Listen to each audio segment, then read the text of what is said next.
The Ramchal in chapter 3 is talking about, as you can see on the screen over here, on the soul and its activities. And what I like about this all is that it's going to ultimately tie in with what we're learning in Tanya. And we're going to see the connections that come about. On the screen, you'll see there's the Hebrew on the right and the English on the left. You can follow along. I'll be reading the Hebrew and translating it, and we'll discuss it as we work through it. So we're looking at point number 2 over here. Point number 1 discussed the issue that God has created the souls of different creatures in the world. All creatures have souls, said the Ramchal. But what we have to know about is that the creatures of animals represent one level of soul, and there are different soul powers even for the animals, the different types of animals that exist. But basically, that's one level that exists. And now he continues and he says, Amnam, indeed. Or however, Milvat calls there, excluding all of these ideas that we spoke about before, about the animals having a particular type of soul, Nimtza od ba'adam, you can find in a person, mitzios nafshi, a existence, a soul existence, nivdal ve'elyon ma'od, which is separated and much more supreme, in other words, than the animal souls that we spoke about in point number 1.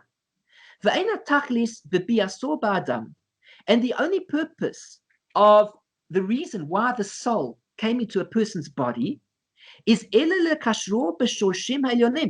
was for the sole purpose, no pun intended, of causing the soul to be able to cleave, to connect it with the sublime supernal roots that are rooted above. That he's going to connect it there. In order that his deeds are going to produce generations. They're going to produce good things. When he does one good deed, it will lead to more good deeds. But with these supernal powers that the soul has, the animal souls do not have these supernal powers. They're not rooted in heaven in the same way that a person's soul is rooted in heaven. With great power. And with this existence, Nimshach hashefa hanishpa el adam.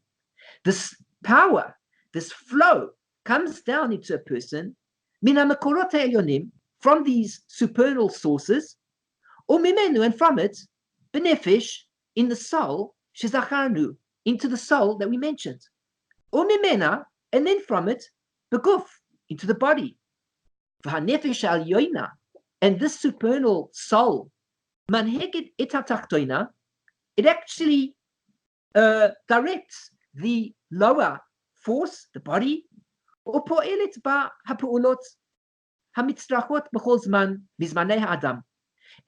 it causes the person to do all the different things that he needs to do in any time period that he has to do it. According to the connection, the relationship, that he is connected to, and to the connection where he's connected to, with the supernal beings, with the supernal essence. And behold, this soul that God has given to a human being, which does not exist with the animals. He's telling us the power of the soul. It's connected below, right here.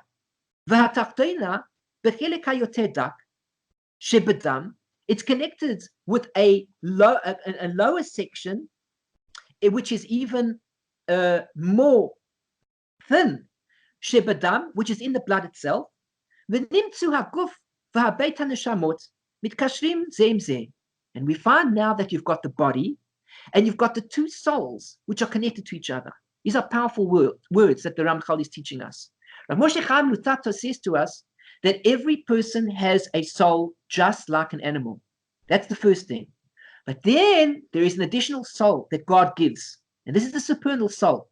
And with this soul, he doesn't just connect with what's going on in activities on the ground, but he's able to connect with activities that happen above, which means he is connected in a way. I like to give a description. You get these people that they have these puppets, and they control the puppet that is on the ground with arms and hands and legs with a wooden controller, and the wooden controller has strings that are attached to the puppet. And if you were to film the puppet on the bottom while the man plays with the wooden levers in order to cause a change in the strings to make the puppet move, and you were to film the puppet by itself on the ground level, you would imagine that the puppet is alive by itself, but it's not. Because in reality, you have a person who is holding onto levers which connect to strings, which connect to the puppet. And as he moves the levers in a certain way, the puppet is able to move in a certain way. Well, the soul, this godly soul, exists in a person in the same capacity. There are strings, so to speak, which we don't see. And the strings are connected above. And what is happening is as we do things below, there is a reaction from below to above. Something moves, but the opposite direction. Instead of the puppet being from above to below, the puppet's moving from below to above. When we do something below, the strings activate something above, and it causes a change above. And once that causes a change above, it causes a flow of something for the good or for its opposite, depending on what we're doing. And that flow comes down. God put into this world the soul in this way, the supernal soul, in order to give man this dominion, to give man this advantage, and to show how spiritual he is. He is connected with the spirit. He is connected with godliness, whereas the animals are not connected with that godliness. They only have one soul. But a man can affect changes in the upper worlds, and the upper worlds can affect changes in the man because he has this additional soul, which is ultimately connected inside the blood of a person. And so inside the blood, we have two connections. One, the animal soul, and two, the godly soul. The Alter Rebbe in the Tanya that we've been learning is going to tell us about the heart and how the heart has two chambers to it. It has the left chamber and it has the right chamber. And in the one chamber, it has the godly soul. And in the other chamber, it has the animalistic soul. And the idea is to be able to try to work on this thing so that ultimately one can remove this animal soul if one could get there. But at least, if not, one should be able to calm the animal soul down in a way that it doesn't manifest itself, to be aware that the godly soul is there. How do we know that the godly soul is there? When we're davening and suddenly we feel all spiritual and suddenly we feel we're connected to God. Now it's chakris and I've got my tefillin on and I feel godly and I look at myself in the mirror. I look godly. I've got my talis over my head and I've got these tefillin on. They look beautiful and I feel myself godly. And I say, all of a sudden I'm connecting with God. I finished davening. 10 minutes later, the phone is ringing. The tax guy, she's telling us that we owe tax. And suddenly the insurance person says we haven't paid enough this month. And the next thing you know, somebody calls for something else. And the next thing you know, before long, we're fighting this battle. 1 moment ago, we were spiritual beings on this high plane, feeling that nothing could intervene between us and God. It's just us and God. We're so close. I'm so spiritual. And as soon as the davening finishes, boom, we hit back with reality, the two souls. And so this other soul brings us down back to reality in the physical world and says, you know what? I'm hungry. I need some food. It's time for breakfast now. We finished the davening. It's time to get on with the day. We've got things to do. And everything comes to a close all of a sudden. We forgot about the godliness. This is what God has done. He has put two souls within the man. This godly soul, which allows us to connect and to feel the connection, and the animal soul. And of course, to the degree that we exercise the animal soul, we will be connected more with animalistic things. And to the degree that we exercise the godly soul, we will be connected with God. Are we going to spend the majority of the day like the tzaddik, involved in Torah study, or the Beinoni at least, and in mitzvah observance? Or are we going to waste the time away in activities that take us away from this godly experience? And then, of course, we're back to that level of the Rasha, stuck in the mud, stuck in the quicksand, going down instead of pulling ourselves up. V'hine, point number 3.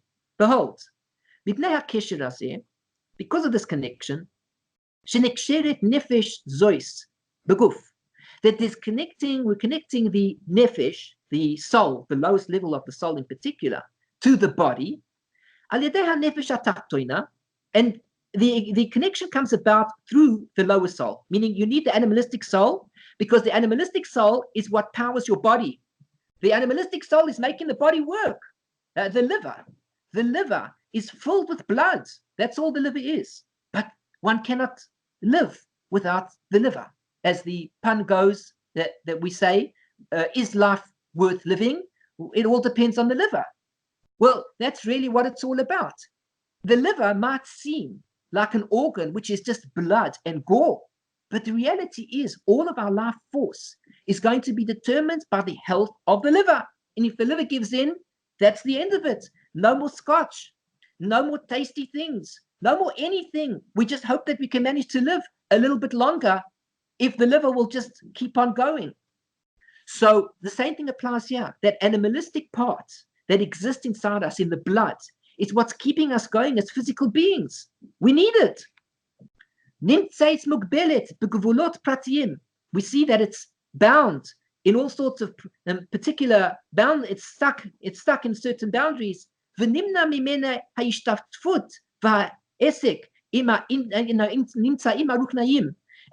it's prevented from partnering and joining with all of the spiritual beings. So the animalistic side, which grounds us into this physical world, holds us back from soaring on high and connecting with those high spiritual forces. And they're separated all the time while they are joined imaguf with the body.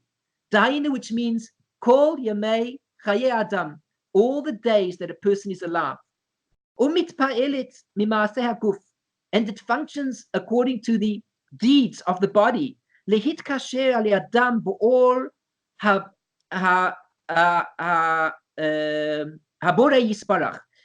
they are joined through the light of the Creator. Or to incline from Him,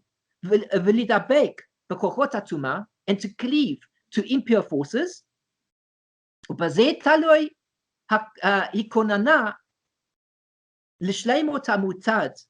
And through this, he will be dependent on this complete preparation in the future, or he's going to be distant from him, and then it's going to work in a way. In other words, he's going to prepare himself ultimately to connect with Hashem, or he's going to prepare himself to be going in the path as a person, and he conducts with the lower soul, and its direction, and he engraves within it these intellectual images, according to its preparation.